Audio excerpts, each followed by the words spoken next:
Tamilaga victory ಕಾಳಗಂ ಪಕ್ಷದ ಸಂಸ್ಥಾಪಕ ಅಧ್ಯಕ್ಷ ವಿಜಯ್ ತಳಪತಿಗೆ ಈಗ ರಾಜಕೀಯ ಸಂಕಷ್ಟ. ಇದು ಇವತ್ತಿನ ವಿಶೇಷ ಕಾರ್ಯಕ್ರಮ. ನೀವು ನೋಡ್ತಾ ಇದ್ದೀರಾ ಎದೆಗಾರಿಕೆ ಸುದ್ದಿವಾಹಿನಿ. ನಾನು ವಸೀಂ.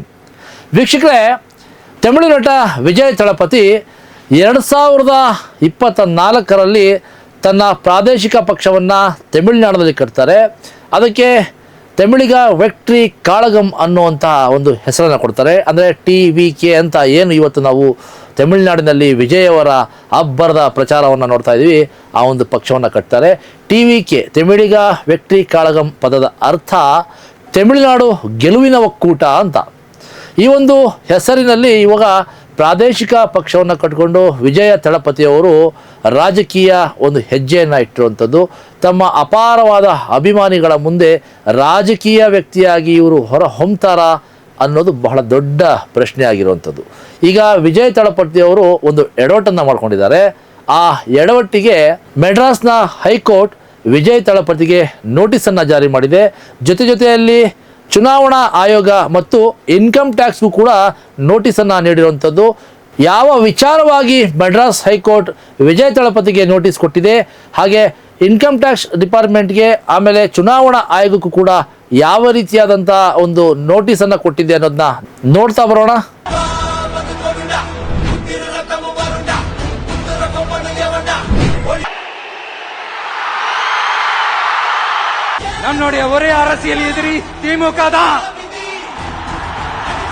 ವಿವಾದದ ಹಿನ್ನೆಲೆ 2026ರ ತಮಿಳುನಾಡು ವಿಧಾನಸಭಾ ಕ್ಷೇತ್ರದ ಚುನಾವಣೆಯ ಹಿನ್ನೆಲೆಯಲ್ಲಿ ವಿಜಯ್ ಅವರು 2 ವಿಧಾನಸಭಾ ಕ್ಷೇತ್ರಗಳಲ್ಲಿ ಸ್ಪರ್ಧೆ ಮಾಡ್ತಾ ಇದ್ದಾರೆ.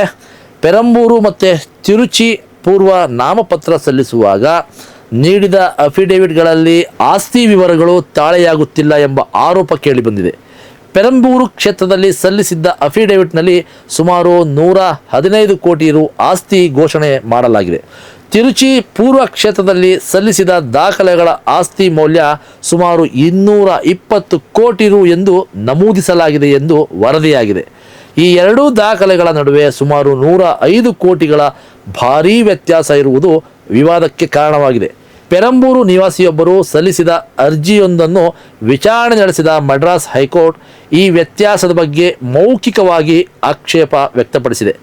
ಆಸ್ತಿ ವಿವರಗಳಲ್ಲಿ ಇಷ್ಟೊಂದು ದೊಡ್ಡ ಮಟ್ಟದ ವ್ಯತ್ಯಾಸ ಇರುವುದನ್ನು ನ್ಯಾಯಾಲಯ ಗಂಭೀರವಾಗಿ ಪರಿಗಣಿಸಿದೆ. ಈ ಕುರಿತು ವಿಚಾರಣೆ ನೀಡುವಂತೆ ಚುನಾವಣಾ ಆಯೋಗ ಮತ್ತು ಆದಾಯ ಇಲಾಖೆಗೆ ಅಂದರೆ IT ಡಿಪಾರ್ಟ್ಮೆಂಟ್ಗೆ ನ್ಯಾಯಾಲಯವು ನೋಟಿಸ್ ಜಾರಿ ಮಾಡಿದೆ.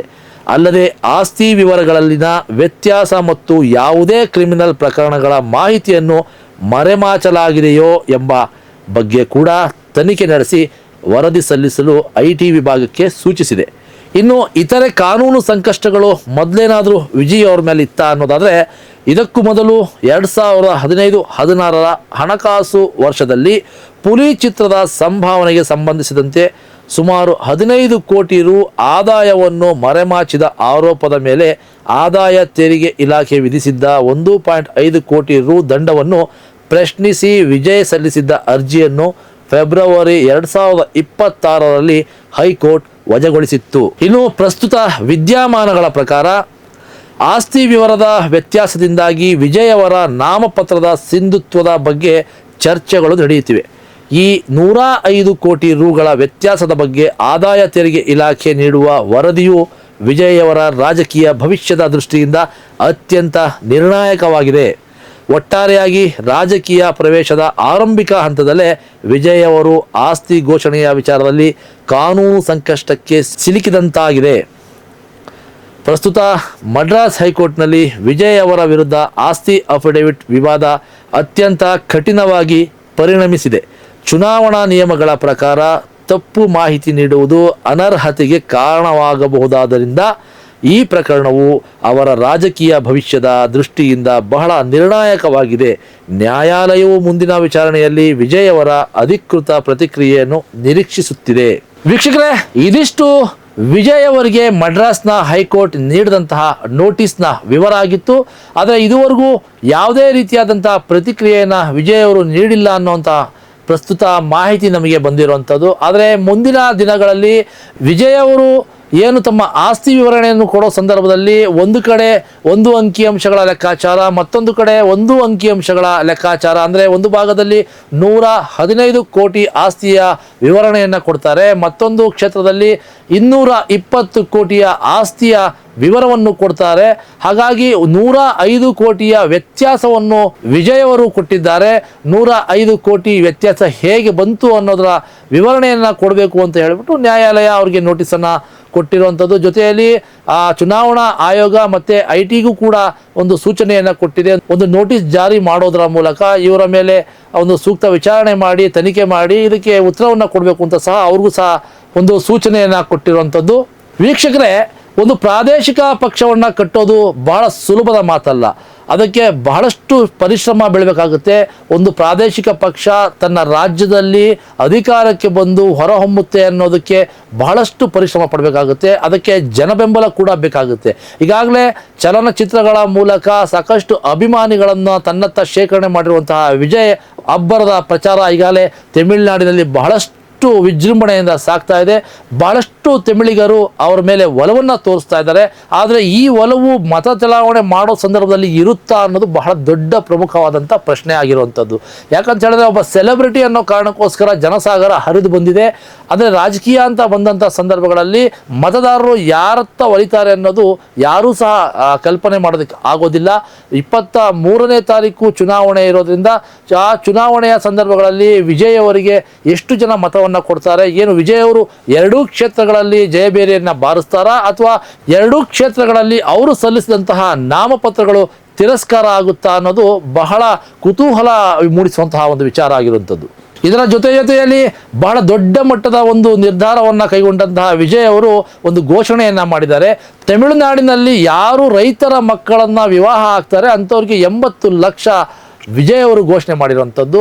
ಇದು ಬಹಳ ದೊಡ್ಡ ಮಟ್ಟದ ಒಂದು ಘೋಷಣೆ. ಯಾಕಂದರೆ 80 ಲಕ್ಷ ಹಣ ಸಣ್ಣ ಅಮೌಂಟ್ ಅಲ್ಲ, ಬಹಳ ದೊಡ್ಡ ಮಟ್ಟದ ಅಮೌಂಟು. ಇಂತಹ ಒಂದು ದೃಢವಾದ ನಿರ್ಧಾರಕ್ಕೆ ವಿಜಯ್ ಅವರು ತಮ್ಮ ರಾಜಕೀಯ ಪ್ರಣಾಳಿಕೆಯಲ್ಲಿ ಬಿಟ್ಟಿರುವಂಥದ್ದು ಎಷ್ಟು ಎಫೆಕ್ಟ್ ಆಗುತ್ತೆ ಅನ್ನೋದು ಮುಂದಿನ ದಿನಗಳಲ್ಲಿ ನಾವು ಕಾದು ನೋಡಬೇಕಾಗುತ್ತೆ.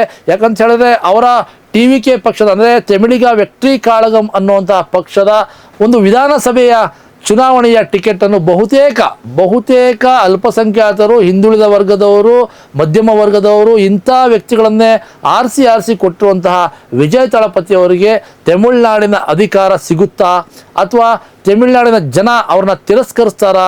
ಇಂತಹ ಹಲವಾರು ಪ್ರಶ್ನೆಗಳು ಈಗ ರಾಜಕೀಯ ವಲಯಗಳಲ್ಲಿ ಚರ್ಚೆ ಆಗ್ತಿರುವಂಥದ್ದು. 2024ರಲ್ಲಿ ಸ್ಥಾಪನೆಗೊಂಡಂತಹ TVK ತಮಿಳಿಗ ವ್ಯಕ್ತಿ ಕಾಳಗಂ ಅನ್ನುವಂತಹ ಪಕ್ಷ 2026ರ ಚುನಾವಣೆಯಲ್ಲಿ ಜಯಬೇರಿಯನ್ನು ಬಾರಿಸಿ ತಳಪತಿ ವಿಜಯ್ ಅವರು ತಮಿಳುನಾಡಿನ ಮುಖ್ಯಮಂತ್ರಿಯಾಗಿ ಹೊರಹೊಮ್ಮುತ್ತಾರಾ ಅಥವಾ ಮದ್ರಾಸ್ ಹೈಕೋರ್ಟ್ ಏನು ನೋಟಿಸನ್ನು ನೀಡಿದೆ ಆ ನೋಟಿಸ್ಗೆ ಉತ್ತರಿಸಲಾಗದೆ ನಾಮಪತ್ರ ಸಲ್ಲಿಕೆ ಮಾಡಿದಂತಹ ವಿಜಯ್ ಅವರ ನಾಮಪತ್ರವನ್ನು ಅನರ್ಹಗೊಳಿಸಲಾಗುತ್ತಾ ಅನ್ನೋದು ಬಹಳ ಪ್ರಮುಖವಾಗಿ ಕಾಡ್ತಿರುವಂಥ ಪ್ರಶ್ನೆ. ಇಂತಹ ಬಹಳಷ್ಟು ಚರ್ಚೆಗಳ ಸುದ್ದಿಗಳನ್ನು ನೋಡ್ತಾ ಇರಿ ಎದೆಗಾರಿಕೆ ಸುದ್ದಿವಾಹಿನಿ. ನಮಸ್ಕಾರ.